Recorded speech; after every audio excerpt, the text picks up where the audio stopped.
Memang ahli kitab tu bang. Jadi Israiliyat bukan Israiliyat. Tu. Monya cara kamu kahwin dengan Israiliyat, agama Nasrani atau agama Yahudi.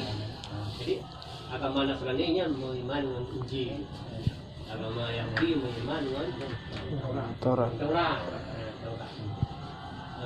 Menyaji Israiliyat yang cara ji hana ada tepu di katanya suami yang rencana mengkahwin ji bahwa ji dalam agamanya dia ada ini.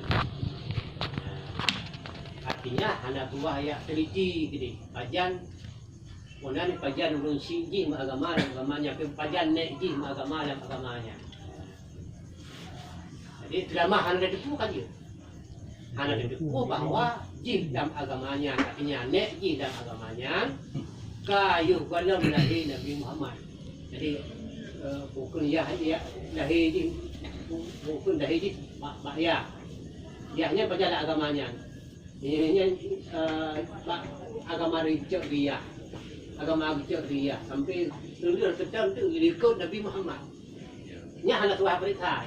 Selama hana depu mendak. Tapi menyakan Israiliyat itu awak jawab mengkawin angkat stem. Yang tuah buta depu.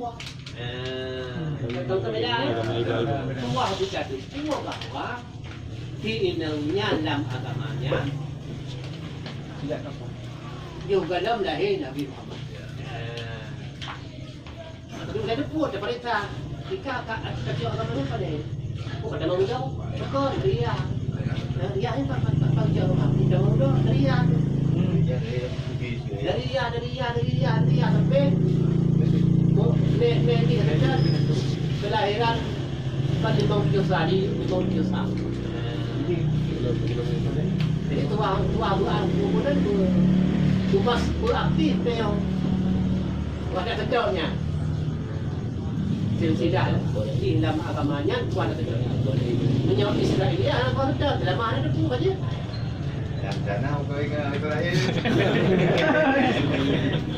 Maka lo bukan no menyebut jawab presidennya itu karena dalam agama dalam bukan Kristen ini dia Maria mana dia dalam Portugis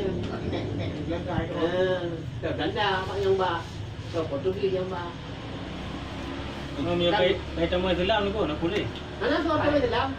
Jadi kita agama Android.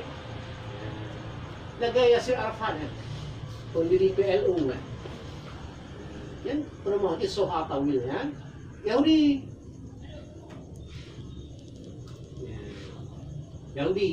Tidak aja mengkawin dengan Yahudi supaya punya berkat orang rakyat Palestina. Jadi kan perjuangan agama tapi perjuangan membebaskan Palestina. Di namanya kawin politik untuk berkat seluruh hukum masyarakat Palestina. Jadi kan masalah Islamnya, masalah hak rakyat Palestina, masalah agama apa. Nah, umumnya ada tinggal dia serpan. Nanti kan pendiri PLU meninggal itu mulai berjuang sampai meninggal dalam perjuangan. Anak itu main dua. Tapi kerja nanggronya, nanggronya, hidup Palestina. Sampai kam